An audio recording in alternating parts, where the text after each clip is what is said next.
Olá pessoal, boa semana para vocês.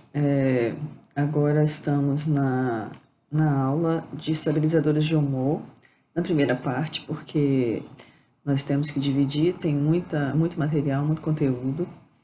Então essa semana eu vou deixar só esse vídeo mesmo no canal para vocês. A aula vai ser na quinta-feira, como sempre, né? Já está marcada. Inclusive já está marcada lá no Teams. E eu espero que vocês aceitem, dê uma clicadinha em aceitar, porque aí a gente já organiza a nossa reunião, tá? Então, já começando a falar sobre estabilizadores de humor, nós temos uma referência bem interessante que são os medicamentos que foram produzidos e que cumprem o papel de estabilizar o humor. Então, o humor ele vai sempre estar referido aos transtornos de humor, que são os transtornos depressivos, o transtorno maníaco e o transtorno bipolar. O mais comum mesmo é o transtorno bipolar. Então, nessa questão do transtorno bipolar, mas também ele atua na mania pura e no depressivo puro, a gente tem a atuação dos estabilizadores de humor, tá? Lembrando que alguns antipsicóticos também vão aparecer aqui como estabilizadores de humor. O estabilizador de humor, né? Aqui introduzindo esse tema. O estabilizador de humor, ele diminui a propensão à crise de mania e depressão. Então, essa oscilação de humor, ele é diminuída, a oscilação, né? É diminuída com o estabilizador de humor. Um dos primeiros fármacos que foi descoberto como estabilizador de humor foi o lítio. A substância lítio, carbonato de lítio, na verdade, tá? Coloquei aqui só lítio, mas é carbonato de lítio. Esse carbonato de lítio, o primeiro uso dele data de 1949. Um grande médico na época viu que, com o uso do lítio, muitos dos pacientes dele estabilizavam o humor. Pacientes que tinham oscilação de humor, que tinham determinadas situações nas quais ele não entendia e tal, ele viu uma melhora grande, tá? Na época, 1949, não existia transtorno afetivo bipolar. Eram chamados psicose maníaco-depressivas, tá? O lítio foi amplamente utilizado nessa época para esse tipo de estabilidade e ele tem muito resultado, tá? O lítio é um medicamento que até hoje é muito usado. É como o Aldol. Foi o primeiro e ainda é muito usado. O lítio foi o primeiro para regular o humor e ainda é muito usado. Só que nós vamos ver que ele também tem vários efeitos colaterais, vários problemas. Aqui, ó, um medicamento amplamente usado, mas amplamente tóxico. Amplamente, porque lítio é metal pesado. Então, metal pesado dentro do organismo, pode ter efeitos benéficos, vai ter efeitos benéficos, mas ele tem efeitos colaterais e efeitos maléficos muito, muito, muito grandes, né? Também é indicado como potencializador para antidepressivos de algumas gerações. Então, você tem algum uso do lítio para potencializar antidepressivos numa depressão grave, tá? Então, tem que ver, ponderar quando se vai analisar o uso do lítio, tá? Os medicamentos podem também ser usados como estabilizadores de humor, como alguns antipsicóticos atípicos. Então, nós vamos ver nesse tema também, nas próximas aulas, alguns antipsicóticos que eles são usados como estabilizadores de humor. E isso a gente precisa ter em mente para a gente tentar entender, como na aula passada, né, a gente citou, tentar entender o que o psiquiatra está trabalhando, como ele está trabalhando e tentar ajudar de alguma forma, né? Tentar pelo conhecimento, pelo entendimento, ter mais, digamos assim, mais domínio sobre o que está acontecendo e a forma como o psiquiatra está medicando.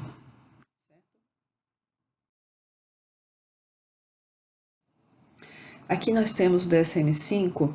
Eu não sei se eu mandei para vocês, tá? Se eu não mandei, favor me lembrar na aula que eu mando diretamente para o e-mail de vocês, o DSM-5, que eu tenho ele também, tá?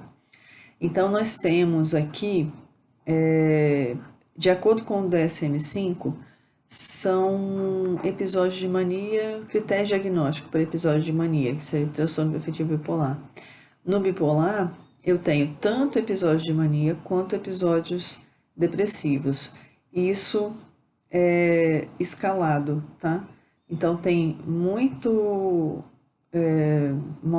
momentos onde a pessoa está muito deprimida, e aí fica uma depressão muito grave, e momentos onde a pessoa apresenta episódios de mania nas quais ela está muito agitada.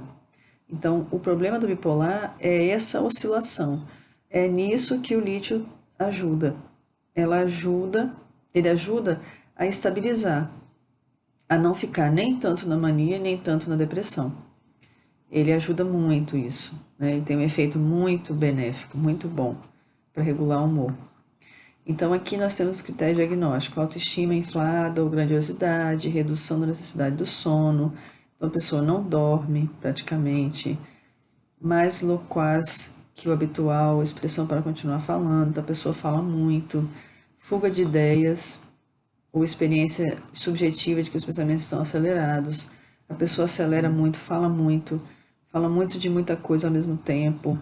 Distratibilidade, a pessoa não consegue fixar sua atenção em muita coisa, né?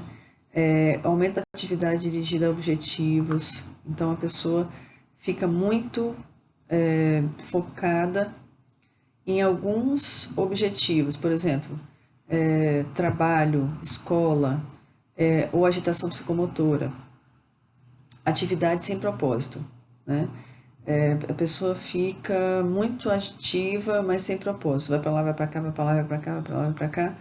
E não tem uma estabilidade, né? Envolvimento excessivo em atividades com elevado potencial de consequências dolorosas. A pessoa compra muito, a pessoa faz muito sexo, a pessoa investe muito dinheiro, compra muita coisa, abre uma empresa, toma decisões que já estavam pendentes há muito tempo, a pessoa para e toma, né, e não pensa nas consequências. Pessoas inconsequentes, não são as pessoas inconsequentes que são bipolares, mas as pessoas bipolares, quando estão inconsequentes, é porque estão em episódio de mania. Nós temos também a referência do DSM-5 para o quadro de episódio depressivo, né? Isso aí a gente tem muito bem estabelecido, acho que no curso fica muito claro, né? Humor deprimido a maior parte do dia, quase todos os dias, acentuada diminuição de interesse, prazer, perda ou ganho significativo de peso, insônia ou hipersonia, agitação ou retardo psicomotor, fadiga, perda de energia, sentimento de inutilidade, capacidade diminuída para pensar e se concentrar, e pensamentos recorrentes de morte. Esses são vários itens, né? Várias formas de você fazer um diagnóstico para que você entenda. Esse episódio depressivo, ele vai oscilar com o episódio maníaco. É só isso que eu trouxe, tá? Só por isso que eu trouxe. Para que a gente lembre como que são os bipolares. Os mecanismos de ação do lítio. Bem, o lítio, vou lembrar novamente, tá? Ele é o medicamento, foi o primeiro medicamento que foi usado como psicofármaco para o tratamento da psicose maníaco-depressiva na época e hoje o bipolar. Mas ele não é o único, tá? Lembrando que ele não é o único, ele é o principal. mas existem outros medicamentos que são usados como regulador de humor também, tá? Nós vamos ver todos eles, praticamente, todos eles que podem ser usados como regulador de humor, e nós vamos trabalhá-los em algumas aulas, certo? Só que o lítio, ele precisa ser destacado porque ele tem um grande uso. Os psiquiatras costumam usar bastante o lítio, carbonato de lítio. Só que a gente precisa também entender a forma como ele funciona e a forma como ele acaba provocando uma certa intoxicação, uma certa não, uma grande intoxicação. Tem que ter muito cuidado com o lítio, porque é um metal pesado. E a gente, enquanto psicólogo, precisa ficar também atento a esses sinais de intoxicação. Porque, como a gente havia falado na aula passada, né? Vocês ouviram o doutor Antônio falando, é muito importante o papel da psicologia no acompanhamento do paciente psiquiátrico, porque eles vão ver o paciente de 2 em 2 meses, ou de 3 em 3 meses, e a gente não, a gente vê todas as semanas, praticamente, né? Se o paciente está fazendo o tratamento certinho, ele minimamente vai toda semana, ou 2 vezes por semana, depende do caso, né? Mas eles preferem, quer dizer, e eles precisam desse apoio nosso, tá? Então, aqui, o que eu tenho para dizer com relação à ação do lítio? Não se sabe exatamente onde o lítio atua. Ele atua modulando sinapses, tá? Ele atua modulando algumas sinapses, mas não se sabe exatamente aonde é a atuação do lítio, tá? Ele atua modulando a adenilato ciclase. Sim. Ele atua modulando o fosfatil inositol também. Diacilglicerol também. E proteína G. Só que não existe hoje uma tese, uma teoria de aonde exatamente o lítio atua. Então eu não vou me ater a isso. Eu só quero que vocês memorizem isso.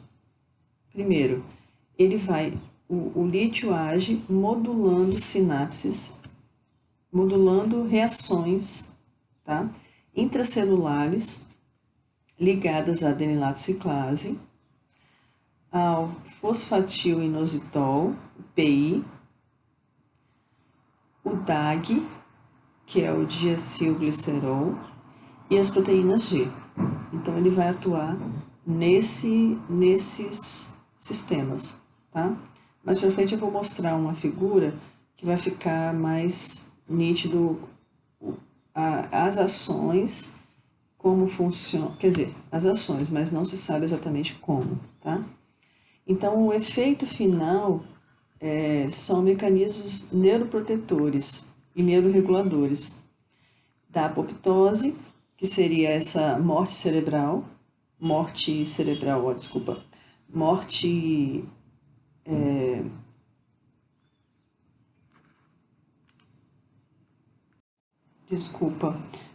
celular. Então, nós temos aqui que o lítio regula essa morte celular e a sobrevida, a morte e a vida, tá? E a neuroplasticidade cerebral. Então, ele tem um amplo espectro de atuação. Só que a gente sabe, a psiquiatria sabe, né, que atua na regulação celular, mas não se sabe da modulação, regulação, tá? Ele regula também as vias de glicogênio, sintase, e da fosfoquinase. Então, ele atua na produção da acetilcoenzima, mas a gente não sabe exatamente também como acontece, tá?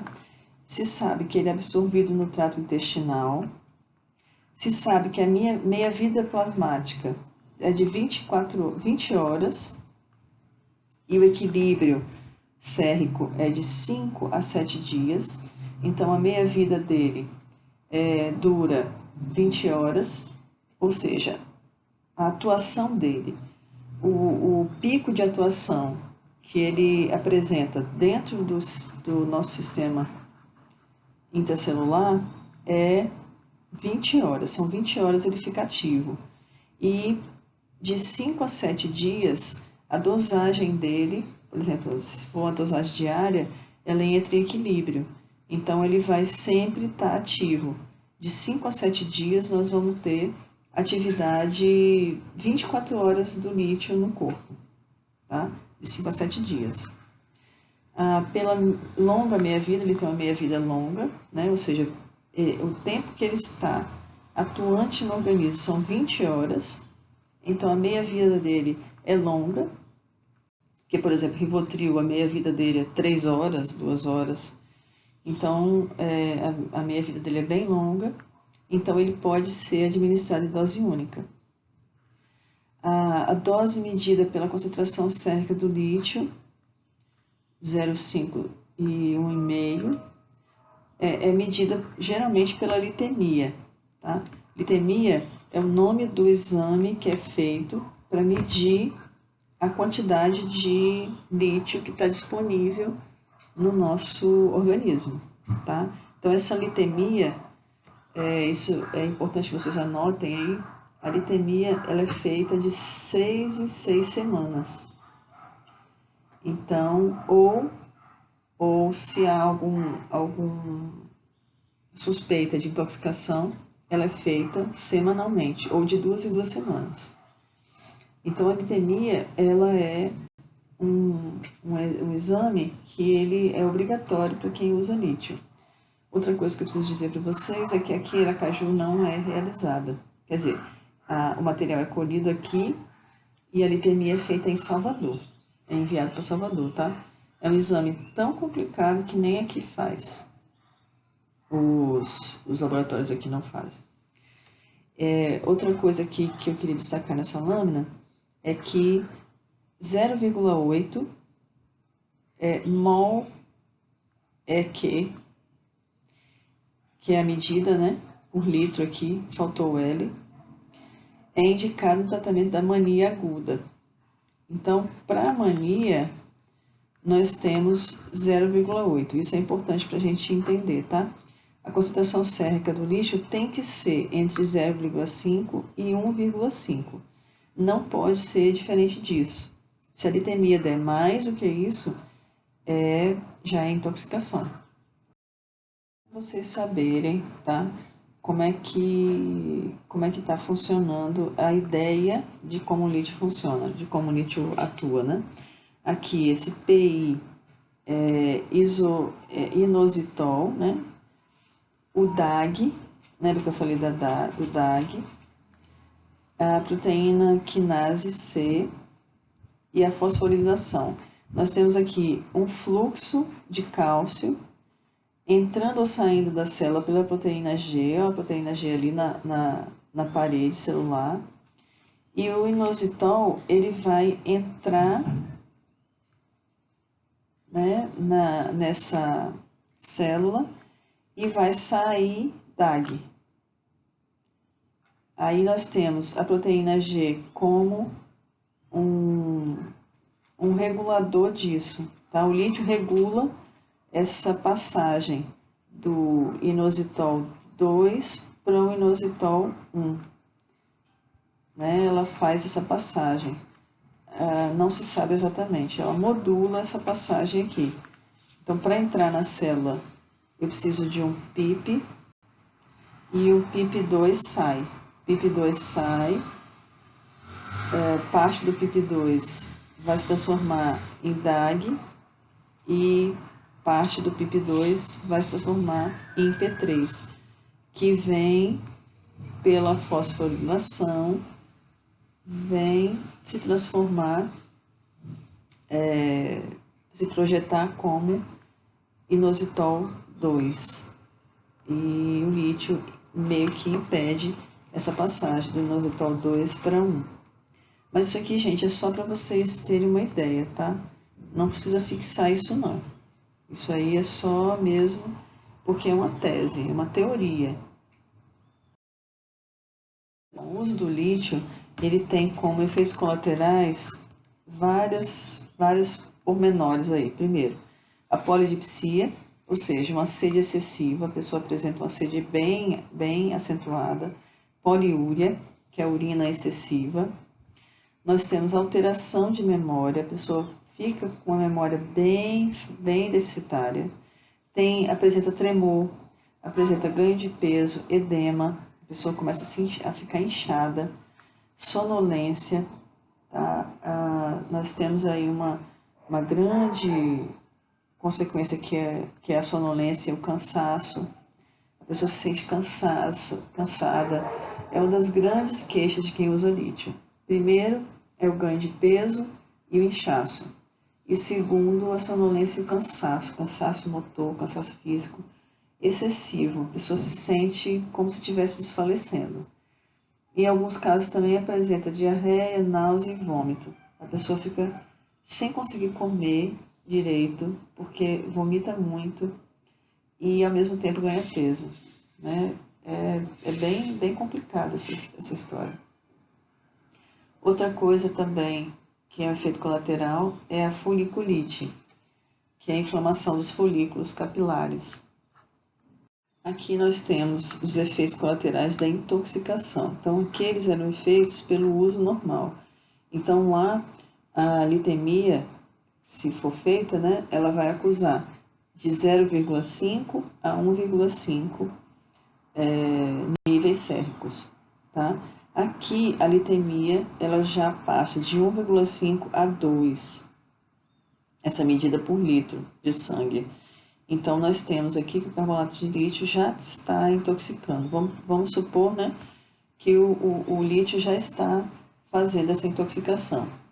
Isso era muito comum nessa clínica que eu trabalhava, porque, inclusive, alguns pacientes que usam lítio já apresentaram intoxicação e eu já sinalizei também, em alguns momentos, para o psiquiatra de referência, né, porque é muito importante que as pessoas tenham essa ideia, né, de parar o carbolítio quando necessário.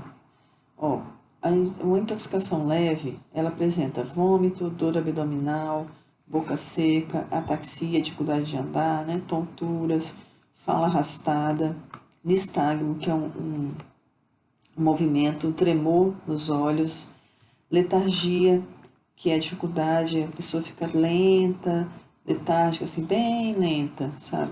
Ou excitação e fraqueza muscular. A fraqueza muscular é uma grande queixa das pessoas, tá? Que usam lítio e estão intoxicadas. Dor abdominal também. A pessoa acusa muita dor abdominal. Boca seca, então, nem se fala. Boca seca sempre acontece. Então, a intoxicação leve, você tem todos esses sintomas aqui, tá? Ou a maior parte deles. Na intoxicação moderada, a litemia acusa de 2 a 2,5 dessa medida, né? Nós temos a anorexia, a pessoa não come, náuseas e vômitos grandes, a visão fica turva, fasciculações musculares. Nós temos espasmos, né, musculares, fasciculações são espasmos, a hiperreflexia, a pessoa fica elétrica, qualquer coisinha ela tem um reflexo forte, delírio, que é como se fossem alucinações, a pessoa fica meio alucinando, assim, meio delirante, síncope. Uma síncope, a pessoa realmente para do nada, né? Alterações eletroencefalográficas, estupor. O estupor a pessoa fica ali paratinada, assim, parada. Vários momentos, sabe? Ela fica parada. O estupor é essa paralisia de atividade. A pessoa fica ali, no canto, né? Insuficiência respiratória e coma. Na intoxicação moderada, tá? Então, olha o que o lítio pode fazer. A pessoa pode entrar em coma por intoxicação moderada de lítio, tá? Já a intoxicação grave, aí a pessoa já está né, muito acima da taxa, ó, acima de 2,5, então não é muito longe dos 1,5 que é o normal, 2,5 não é tão longe, né? Nós temos convulsões generalizadas, oligúria, que é a falta de urina, a pessoa não urina, insuficiência renal e morte. Então a pessoa pode vir a falecer pela intoxicação com o lítio. Tá? Convulsões generalizadas aqui são aquelas convulsões que aparecem uma depois da outra, uma depois da outra. E já vi isso acontecer várias vezes, tá? Isso acontece e não é incomum no uso do lítio. É por isso que tem que se estar bem atento com relação a esse uso. O tratamento, então tá, né? O que acontece se eu me intoxico com lítio? Eu preciso retirar a medicação e hidratar. Tomar bastante água. Para sair da intoxicação com lítio, é tomar bastante água sem parar. Para que o lítio seja expelido, que ele é expelido via renal. Tá? Ele é absorvido no trato gastrointestinal, mas ele é expelido via rim. Mas, para intoxicação grave, aí nós temos já a necessidade de uma hemodiálise. Tá? Então, é muito grave, esses níveis sérricos muito altos, né? E só mesmo para estancar essa intoxicação, só mesmo fazendo hemodiálise, para que a pessoa filtre o sangue, né? O hemodiálise vai filtrar esse sangue. Interações medicamentosas podem aumentar ainda mais os níveis séricos, sim. Nós temos interações medicamentosas aumentando muito o nível sérrico do lítio. Então, o psiquiatra tem que estar muito atento a isso e a gente também. Nas próximas aulas, eu vou falar sobre essa questão do uso de outros antipsicóticos, de outros reguladores de humor, que vão ser antipsicóticos, anticonvulsivantes também, para o uso para regulação de humor, tá? Nós vamos falar sobre isso nas próximas aulas. Fiquem atentos aí, semana que vem, provavelmente, tá? Um abraço para vocês, um beijo, até amanhã à noite.